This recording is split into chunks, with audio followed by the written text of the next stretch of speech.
Esse tema é propício para o Natal, né? Se aproxima, semana que vem. Então a gente sempre necessita refletir um pouco sobre o que é o nascimento de Jesus. Como a gente é professor de história, a gente tem sempre um olhar diferente do que as pessoas normalmente têm quando falam sobre o nascimento de Jesus. Por quê? Porque você precisa olhar um pouco também o Jesus histórico. E nos estudos de história, muito pouca coisa se sabe sobre Jesus. Muito pouca coisa. E os dois apóstolos que estudam, que escrevem do nascimento de Jesus é Mateus e Lucas. E os dois colocam como Jesus tendo nascido em Belém. Belém não é uma cidade que Jesus tenha vivido. Jesus viveu em Nazaré. Mas por que eles colocam em Belém? Porque os evangelhos, eles não são livros históricos. Eles não são livros para você tentar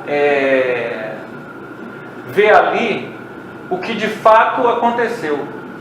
São livros que falam sobre vivências espirituais. Quem escreveu os evangelhos eram pessoas, primeiro, eles eram hebreus, judeus. E no judaísmo, você tem a tradição dos profetas. E os profetas, como Isaías e outros, diziam que viria um Messias. Viria aquele que seria trazido por Deus para redimir o povo hebreu. Então, os discípulos de Jesus, eles eram hebreus e eles queriam falar para os outros hebreus que Jesus era esse Messias. Que Jesus era o Messias que os profetas haviam pregado antes. Só que havia umas condições para esses Messias, para essa pessoa ser Messias. Primeiro, teria que nascer em Belém, de uma virgem. Então há uma série de contas, teria que ser da casa de Davi. Então, quem escreveu os evangelhos para que Jesus coincidisse com aquilo que os profetas antigos diziam que seriam as condições para que o Messias nascesse. Então, quando os historiadores analisam, eles percebem nitidamente o quê? Que há uma forçação de barra para que Jesus se encaixe na descrição dos antigos profetas, mas que provavelmente Jesus nasceu em Nazaré. Aí nós temos que entender uma questão, que é o seguinte: nós que aqui estamos hoje não somos corpo físico. E esse conhecimento a doutrina espírita traz para nós. Só que, na maioria das horas do dia, a gente raciocina como se nós fôssemos apenas a matéria. E aí você entra num conflito de interesses. Você tem o mundo e seus problemas, o nosso problema financeiro, o nosso problema político, o problema da violência, o problema da saúde, que nos chama para a matéria. E uma realidade que a gente prega de que nós não somos da matéria. E aí muitas das ideias que a gente traz para lidar com os problemas são da matéria. Mas vem a doutrina espírita dizendo para nós o seguinte: nós não somos matéria. Complicado, né? Nós temos uma vivência que você tem, os problemas políticos que a gente tem, os problemas sociais, a violência, a fome, a pobreza, a inflação, a carestia, os problemas emocionais, de relacionamento, problemas com filhos, problema com sogra, problema com irmão, problema com pai. E a doutrina espírita dizendo: olha só, tudo bem, mas você não é daqui, você é um espírito. Por que eu estou falando isso? Porque se hoje isso é um problema para nós, imagine o mundo há 3, 4 mil anos atrás. Há 3, 4 mil anos atrás, o mundo vivia em profundas trevas de consciência, de ignorância. Havia muita dificuldade das pessoas entenderem, por exemplo, que o outro povo tinha direito a existir. Isso era praticamente uma coisa que não... A própria religiosidade, ela era totalmente misturada com sensualidade, com drogas, com violência, com agressividade, com poder. A forma como as pessoas manifestavam a sua religiosidade era muito obtusa, muito violenta, muito agressiva. O homem ainda era muito bárbaro. Não havia direitos, havia apenas interesses e as lutas. Como levar a essas almas uma melhor visão das coisas? Você precisa de um impacto. Você precisa de uma coisa que leve a um impacto. A você, caramba, que isso? Então, o cronograma cósmico, ele organizou de uma forma muito bem organizada, detalhada, com muita antecedência, a vinda de um ser cósmico, um ser que tem uma evolução, é um logos, é uma força viva do cosmos, um ser puro. A vinda desse ser, ele seria um jorro de luz naquele planeta trevoso.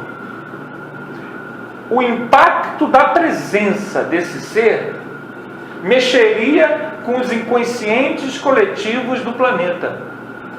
Nunca mais aquelas pessoas seriam as mesmas. Mesmo quem não estava ali, naquele momento em que este ser vivesse. A força da luz desse ser era algo grandioso. A presença dele na Terra seria algo maravilhoso. Vários espíritos foram escritos para que pudessem participar da vinda dele à Terra.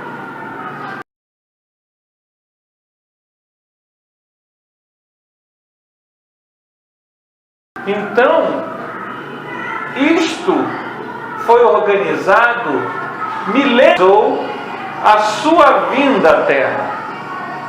Então vejam bem, quase tudo que a gente conhece sobre Jesus se perdeu. Quase tudo que a gente vê nos evangelhos não se tem certeza. Porque o maior impacto que Jesus produziu nas almas, naquele momento, foi nas almas. E não escrevendo coisas. Quando você se depara com a luz, aquilo cria um impacto tão grande na alma que você nunca mais esquece. Então a presença do Cristo na Terra foi esse marco inicial. Toda a evolução moral do planeta que veio depois foi consequência desse impacto. Mas vejam bem, antes de Jesus vir à Terra, já se falava de amor. Se você for olhar nas escrituras bíblicas, há textos falando sobre o amor. Buda tem textos que falavam sobre a fraternidade, sobre a caridade. Vários povos no mundo têm textos falando sobre amor. Porque falar sobre o amor é fácil. Escrever textos sobre o amor é fácil. Difícil é lidar, por exemplo, com essa situação aqui agora. Entendeu? Difícil é você, tá atrasado e tem um problema no banheiro de casa que você tem que entrar e a pessoa está lá. Porque falar sobre o amor é fácil. Agora, vivenciar isso são outros 500. E aí é que está a diferença. Jesus não veio escrever textos sobre o amor. Ele veio criar a impactoterapia. Aquela que é um jorro de luz na alma. E o indivíduo nunca mais é o mesmo. Há uma abertura da sua consciência para uma visão mais ampla da vida. Então Jesus, ele é uma força viva do universo que renasce no planeta Terra numa data precisa para elevar o inconsciente coletivo de todo o planeta. Então o nascimento de Jesus, mais do que nós tentarmos achar que foi do jeito que Lucas narra, ou que não foi, isso na verdade, como Kardec bem lembra, não tem a menor importância.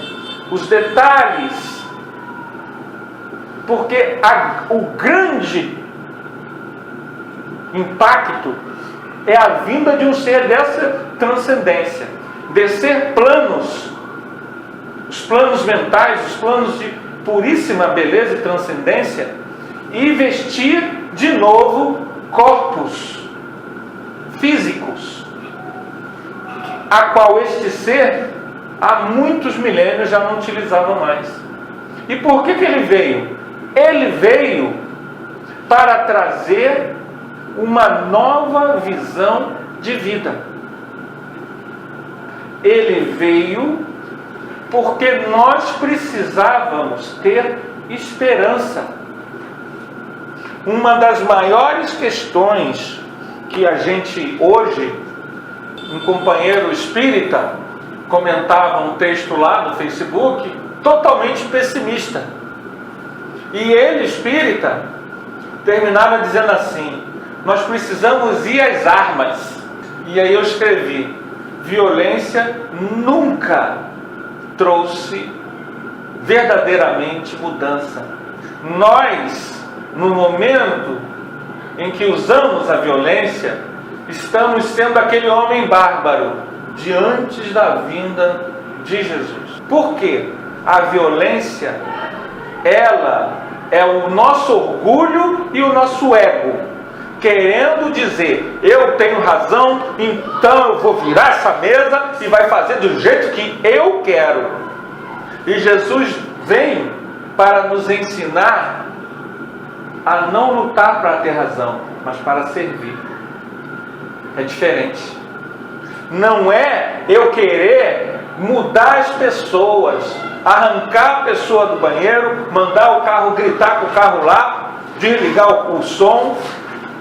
Jesus veio para servir. E aquele que quer seguir Jesus, verdadeiramente, não quer ter razão para com os outros, para massacrar os outros. Ele quer fazer o serviço.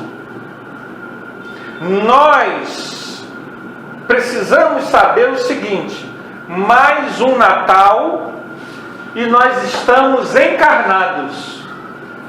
Quando Jesus nascerá? Quando Jesus nascerá? Quando Jesus nasceu para Estevão? Quando Estevão conhece a mensagem do Cristo e ele é recolhido na casa do caminho e começa a ler aquele texto. Ali Jesus nasceu para ele. Quando Paulo de Tarso conheceu Jesus? Na estrada de Damasco, quando Jesus apareceu para ele. Quando Jesus irá nascer dentro de nós? Quando a gente fala assim, não é a pessoa física de Jesus, mas é o caminho que Jesus nos traz do serviço. Todos os apóstolos, a partir do momento em que entendem a mensagem de Jesus, partem para o serviço. Já não é mais uma guerra de egos, de teologias, de argumentações, mas de solidariedade, caridade, de vivência do amor. As escolas cristãs e as escolas religiosas, todas elas têm seus pontos de vista. Todas elas têm seus pontos de vista. Mas o que nós precisamos saber é o seguinte: nossa escola religiosa nos estimula a servir, nos estimula a doar afeto, nos estimula a nos tornarmos mais bondosos, mais amorosos. Jesus veio fazer uma revolução nesse planeta. Uma revolução através do amor. Essa revolução não é uma teoria escrita. Não é uma coisa com palavras difíceis. Essa revolução tem a ver com a assistência amorosa ao que não tem luz. O mundo, na época, antes de Jesus, não tinha luz. O mundo espiritual, antes de Jesus, não tinha colônias espirituais nas zonas mais pesadas. Por quê? Porque as pessoas faziam as melhores e conseguiam escapar das regiões umbralinas, iam para as esferas melhores e lá ficavam, até que viesse um novo renascimento. Com Jesus isso muda. As pessoas começam a desencarnar e a pensar na construção de cidades espirituais nas zonas mais densas do planeta. Por quê? Porque muda o paradigma. Agora não é você meditar para transcender e ir embora. Agora é você servir.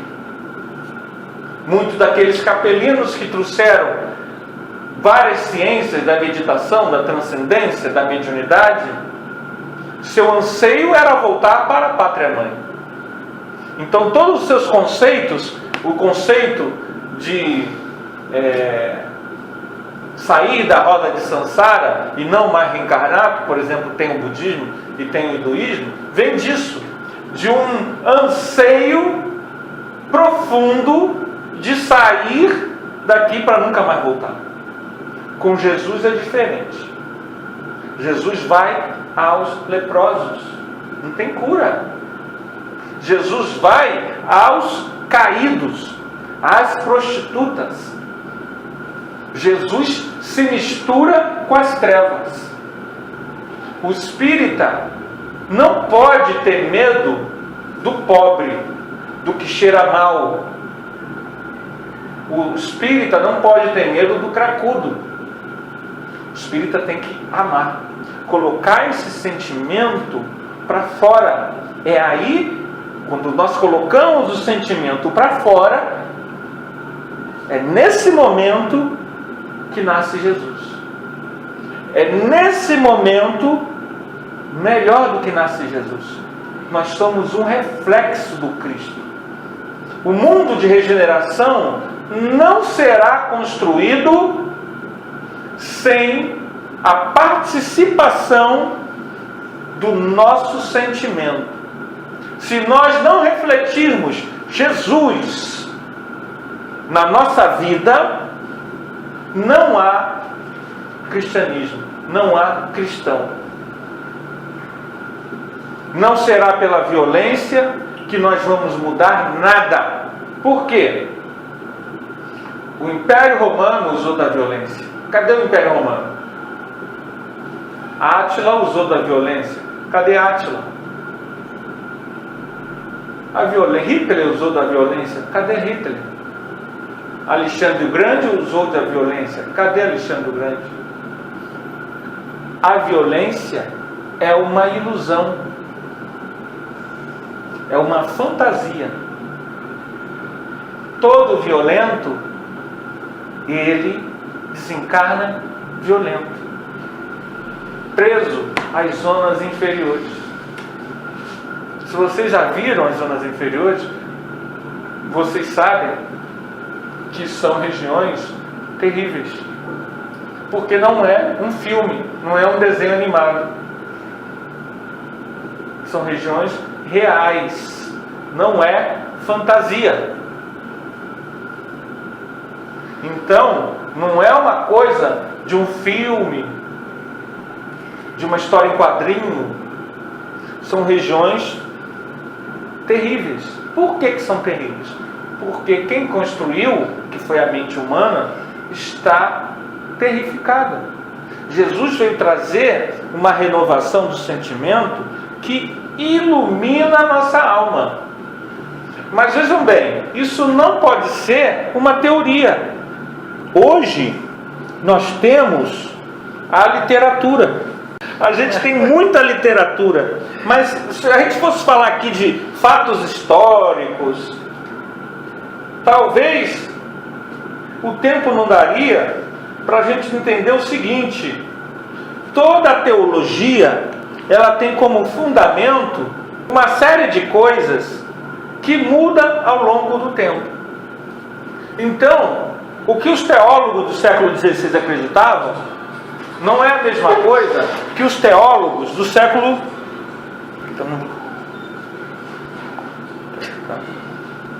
Estou gravando, mas deixa eu tirar do ar. Então daqui a pouco toca também. As crenças, elas mudam. Há 300 anos atrás, a gente acreditava em alguma coisa em termos religiosos, que 200 anos depois a gente não acreditava mais. Que 100 anos depois a gente não acreditava mais. Que hoje a gente não acredita em nada daquilo. Então as crenças, elas mudam. Agora, a ação de amor ao outro, isso não muda. O bem que você fez às pessoas há 300 anos atrás, isso não muda.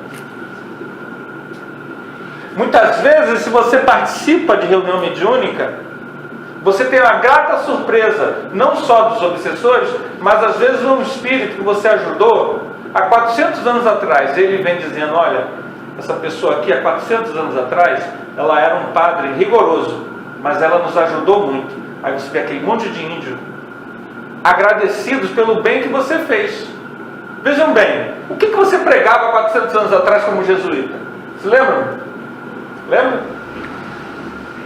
Isso se perdeu. Você acredita o que a ordem jesuíta? Não acredito. Mas o bem que você fez àquelas pessoas ficou. Entenderam? Ah, mas eu era católico aqui. Quando eu era católico, a gente ia não sei aonde, ao orfanato. Vejam bem, você não é mais católico hoje, mas o bem que você fazia, isso ficou.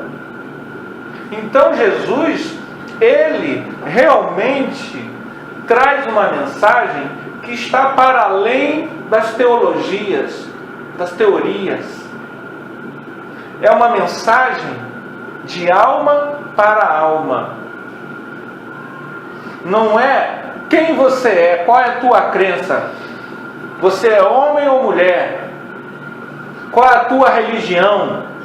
O que você acredita? Não é nada disso. É o que você faz para o outro. Como você pode assistir ao outro. Como você pode amparar o outro. Essa é a natividade do nosso coração. Isso não pode ser algo que a gente faça sem refletir.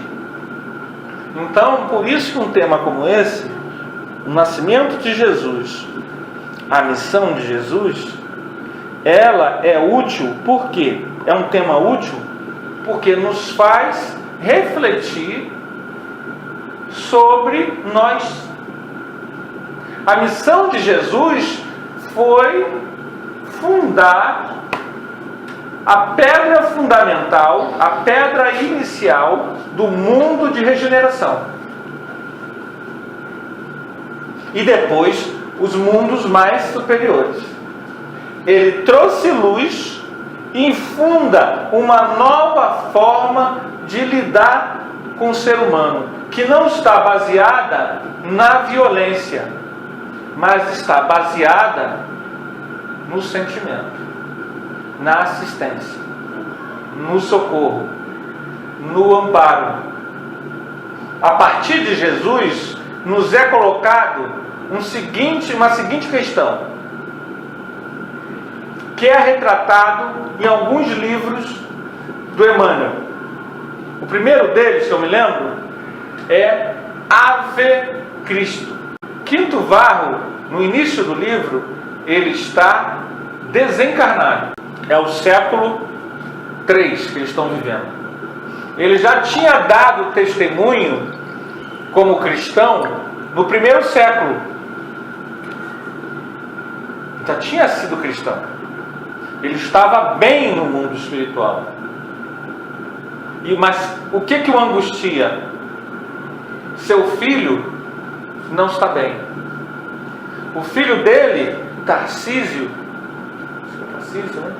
Se não me engano, o filho dele está lá nas hordas, desencarnado também, mas participando como espírito totalmente dementado das coisas, do desvario do Império Romano, desencarnado. Então, Quinto Varro pede para renascer. E eles falam: olha, não sei se vai melhorar, vai ajudar ele não, ó. Não, mas eu vou ajudá-lo. Então olha só, você não precisa renascer agora, mas eu quero. Perceberam? É a alma renovada pelo Cristo. Você não é obrigado a assistir aquela pessoa, você quer. Você não está fazendo isso porque você vai para nosso lar, porque ele já estava bem lá. Você não está fazendo isso para que as pessoas vejam como você é bom, para ver que você é espírita. Não, é o teu sentimento renovado. Ele não precisa renascer, mas ele assiste. É esse movimento de compaixão, é esse movimento de mudança de coração que vai fazer com que colônias como o nosso lar comecem a surgir em pleno umbral. Antes de Jesus, isso não existia. Há toda uma mudança na geografia extrafísica do planeta. Almas começam a ter compaixão daquelas pessoas lá que estão nas zonas inferiores e começa a abrir pequenos núcleos de luz para socorrer essas pessoas. Então, o mundo espiritual, após Jesus, começa a sofrer uma mudança. Antes, eram aquelas mansões de luz lá nas esferas superiores, e todo o resto, ou no planeta, ou perdido nas regiões pesadas do mundo espiritual. Agora, assim como o Quinto Varro quis renascer para assistir o filho, assim como Alcione deixou as altas esferas espirituais para renascer sem precisar, o mentor espiritual fala para Alcione: você, se quiser, só renasce quando o planeta Terra for mundo de regeneração. Mas ela quer assistir, porque ela é uma alma que está tocada pelo pensamento do Cristo. Ela é um reflexo de luz. E o livro todo, Renúncia, vai mostrar ela assistindo o tempo todo. Ela não se perde no desânimo do momento do planeta, do momento do país, das injustiças, dos absurdos que a igreja fazia. Ela não se perde, ela não perde a antena divina com o alto. Esse é o nosso desafio hoje. Nós não temos como improvisar a evolução, nós não somos Alcione, mas nós podemos pegar as luzes do Consolador e não nos deixar cair no pessimismo, nas angústias, na pressa, na desesperança. Sempre há esperança. Jesus inaugura a grande esperança da nossa alma. Vamos entender uma coisa? Jesus existe. Ele não morreu, porque ninguém morre. Jesus existe. Ele veio à Terra em corpo físico e testemunhou o amor. Chico Xavier era quase cego, vocês sabiam disso? Uma vista ele não enxergava nada, a outra ele tinha 40% de visão. Vocês sabiam disso? Tinha problema de angina. Eu acho que a angina dói, não dói, gente? A família dele abandonou ele. Vocês dizem assim, a gente diz assim: ah, eu queria assistir Chico Xavier. Quer mesmo? Por que isso aconteceu com o Chico? Dívidas do passado? Provavelmente, como todo mundo. Mas o mais interessante é o seguinte: quando você segue a iniciação cristã, há necessidade de uma mudança de postura com relação aos problemas da vida. Você tem que ser o reflexo do Cristo na terra, diante das adversidades. Você não pode ser aquele que pede arma. Você não pode ser aquele que grita, que despreza, que agride. Nós precisamos ter coragem para evoluir. Porque diante do mundo, não basta dizer assim: eu só quero falar com quem me entende. Eu não tenho paciência para quem é ignorante. Ah, eu não quero ter amigo que não seja da mesma linha política que a minha. Essa é a visão do ego. Essa é a visão das trevas. Todo obsessor pensa assim. O caminho de Jesus exige compaixão. Exige da alma que ela acorde para o amor. O amor não pode ser uma teoria. Tem que ser algo a qual eu entenda o caminho da minha libertação definitiva. Jesus é o mesmo, mas nós continuamos sem sintonia com Ele. Por isso nos enganamos tanto. Nós queremos as coisas do mundo. Queremos as vitórias do mundo. Queremos os objetos do mundo.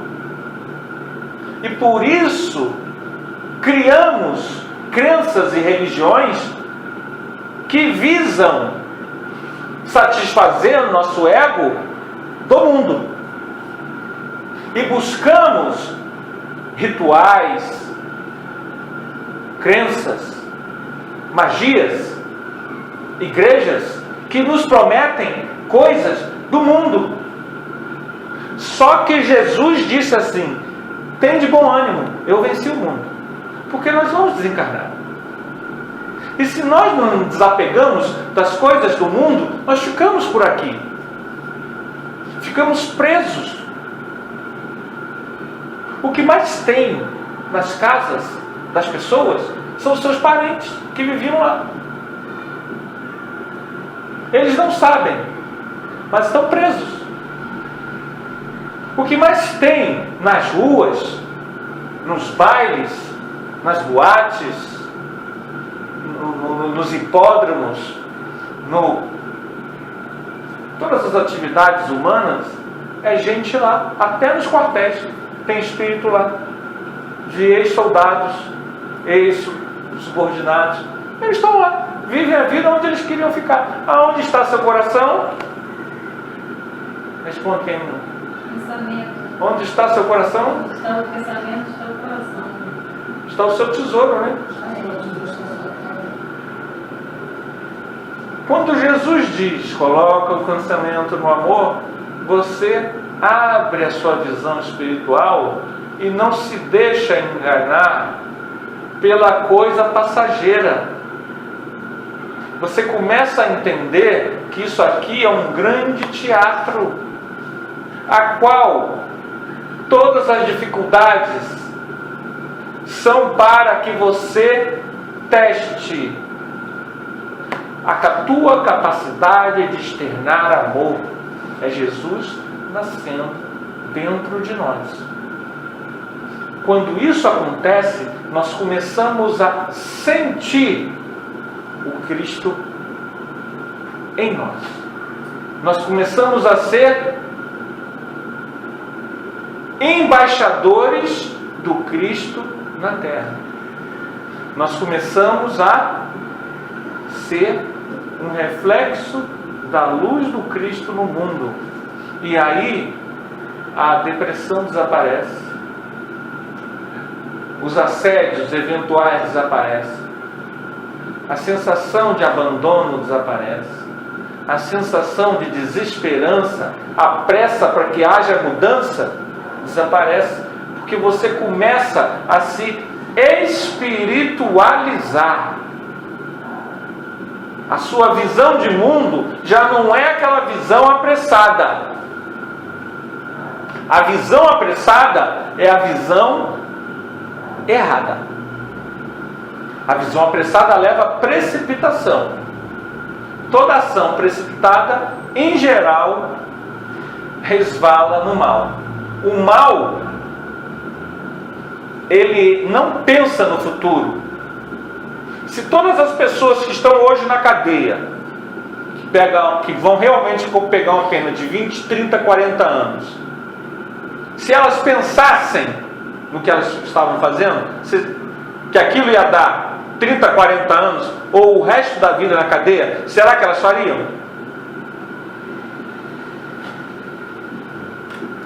A maioria, por exemplo, nos Estados Unidos, que tem prisão perpétua, a maioria das pessoas que estão hoje com 70 anos, que fizeram coisas lá quando tinham 25 anos e que ainda estão na cadeia lá nos Estados Unidos, a maioria se arrepende do que fez. Mas não é um arrependimento para ganhar perdão, não. Se arrepende mesmo. Porque lá como as regras são muito rígidas, às vezes um ato leva a pessoa para aquilo. E a pessoa percebe que ela perdeu a vida naquele ato, que aquilo não valeu a pena. Essa alma, na próxima encarnação, dificilmente vai repetir esse ato. Por quê? Porque aquela pena dura que ela teve ajudou a alma a entender que aquele ato não valeu a pena. Mais do que a pena de morte. A pena de morte não faria isso. Porque a alma desencarna e ela não aprendeu nada. Mas a pena mais dura, eu estava vendo um caso agora, há pouco tempo, a pessoa está com 70 e poucos anos, ela se arrepende amargamente do que ela fez. Então a gente começa a entender o seguinte: a precipitação, ela sempre é algo perigoso. A atitude refletida, a palavra que você fala, o gesto que você faz, a atitude que você toma, que você não raciocinou antes, nas consequências que isso gerará no futuro, sempre é um passo para necessárias reparações no futuro. E como a gente estava falando outro dia, nós temos que viver uma vida hoje que nós não precisemos corrigir amanhã os nossos atos de hoje. Como espírita, nós já podemos fazer isso. Nós já podemos tomar atitudes que não nos comprometam gravemente nos próximos 50, 60, 100 anos. Porque hoje nós ainda estamos presos em atitudes que nós fizemos no passado, desnecessárias, feitas pela nossa imaturidade. Então, quando a gente fala do nascimento do Cristo, nós estamos falando do nascimento da nossa primeira e última e definitiva liberdade. A definitiva liberdade só é alcançada quando nós acordamos para a realidade. O mundo está desse jeito, mas nós somos imortais. Mas somos imortais mesmo. Então tudo que acontece acontece para o nosso crescimento, para que a nossa alma amadureça. E se nós colocarmos então o amor, a assistência, a caridade, o perdão, não só nós crescemos, mas tudo em nosso redor se expande. A gente começa a ser não só um elemento que irradia a luz de dentro, mas estimulamos a luz ao nosso redor. Quando nós temos uma vizinha que ela é uma senhora e ela faz o seguinte: de manhã cedinho ela sai da casa dela e ela planta flores no jardim dos outros. Então várias árvores da nossa rua tem flores que ela plantou. Ela não faz isso porque alguém pediu. Ela faz isso porque o coração dela é um coração que produz isso na prática. Nós temos a teoria. Ela na prática, ela flore o jardim dos outros. Quando esse espírito desencarnar e nós o vermos em local todo florido e iluminado, ela era apenas uma reprodução do que ela tinha dentro. Agora, se você está ali, está lá na sua rua, olha lá, está vendo? Está vendo a filha da vizinha? Não falei? Você está plantando o que, gente? A gente não vê, né? Mas você está plantando trevas. Eu vou te contar babado. E aí você vai. E aí você briga com o vizinho. Aí o vizinho parou no teu carro em frente da tua cara. Aí tu briga. Rasga a bola dos garotos. Faz um monte de coisa. Você está plantando o quê? Você pode ser espírita, pode ser ateu, pode ser católico, pode ser evangélico, pode ser budista. Esses rótulos, eles só são úteis se eles puderem fazer com que você possa florir o teu jardim. Eu não sei qual é a religião dessa vizinha. Eu não sei. Sei que ontem ela chegou lá e avisou que ia viajar, para avisar. Fala para a Andréia, eu vou viajar, então tem que regar as plantinhas. Por causa do sol, porque todo dia ela faz isso. Não, não pode deixar que eu vou avisar, não foi? Agora, pergunta para Anderson, ela é espírita? Não faço a mínima ideia. E ela também nunca perguntou a nossa.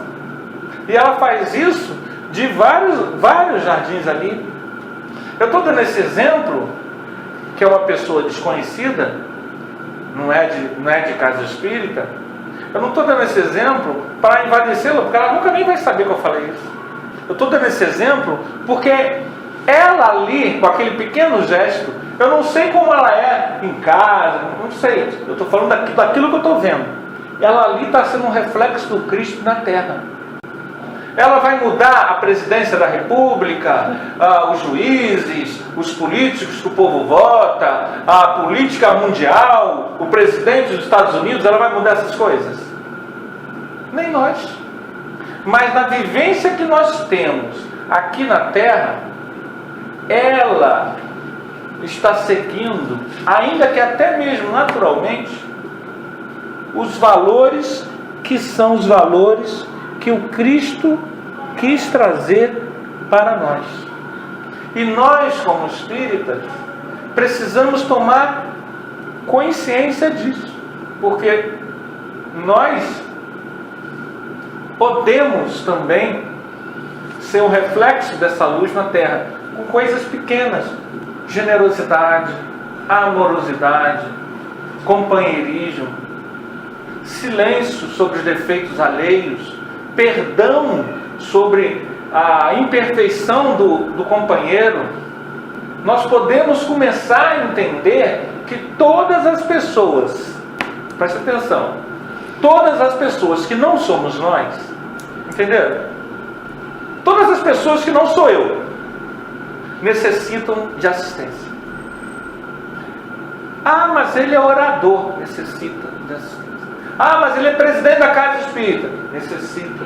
Ah, mas é o Papa, necessita de assistência. Esse Papa, ele fez uma coisa muito curiosa, que para quem entende da história do catolicismo, sabe o quão sério foi o que ele falou quando ele tomou. Ele chegou ele foi eleito e disse: orem por mim, necessito das suas orações. Porque na visão tradicional, ele é o grande intermediário de Deus para com os homens. Quando ele chega na tribuna, lá da Itália, e pede para as pessoas orarem por ele, ele está demonstrando que aquilo ali é uma grande responsabilidade, mas ele não está sendo deslumbrado com isso. E muitas vezes nós colocamos as pessoas no pedestal, e quando as pessoas não correspondem às nossas expectativas, a gente se decepciona. A gente abandona a doutrina, abandona a religião, abandona a crença em Deus, abandona as amizades. Nós não estamos seguindo o Cristo. Nós não estamos permitindo que o Cristo nasça dentro de nós. Por quê? Porque aquela pessoa é você? Não. Então, se ela não é você, e se nós queremos que o Natal nasça em nós temos que assisti-la. E não criar falsas expectativas. Nós precisamos amorizar o mundo. As regiões inferiores do mundo espiritual, que a gente falou, elas irão deixar de existir um dia. Quando? Quando as diversas colônias começarem a crescer tanto que não haverá espaço mais para trevas. O que antes era treva vai se tornar um imenso jardim. Por quê? Porque os moradores, os habitantes, irão fazer essa alquimia divina, irão amorizar-se, irão construir flores e não musgo, não lama. Esse trabalho nós precisamos começar hoje, porque aqueles habitantes das regiões inferiores estão agora, muitos deles, cerca de 6 bilhões, reencarnados. 7 bilhões, somos 7 bilhões, né? Reencarnados. Então antes eles estavam lá, agora eles estão aqui. Como nós vamos tirar a virulência, a corrupção a maledicência, o ódio, a raiva do mundo, plantando flores no jardim dos outros, assistindo, amparando, socorrendo, se negando a falar mal dos outros, transformando a nossa consciência e a dos outros através do nosso exemplo em amor, sendo um reflexo do Cristo ao mundo. Aí nós colocamos o nosso tijolinho na construção do mundo de regeneração. Que nós possamos nos esforçar a partir de hoje para que esse Natal saia de nosso coração para o mundo. O Cristo sendo um reflexo, tendo em nós um reflexo da sua luz. Que Jesus nos estimule a buscarmos essa sintonia divina em todas as ações da nossa vida. Tá bom, gente? Obrigado aí pela oportunidade dessas reflexões. A gente agradece ao nosso irmão Anderson, pelos esclarecimentos da noite de hoje. Sejamos esse reflexo no nosso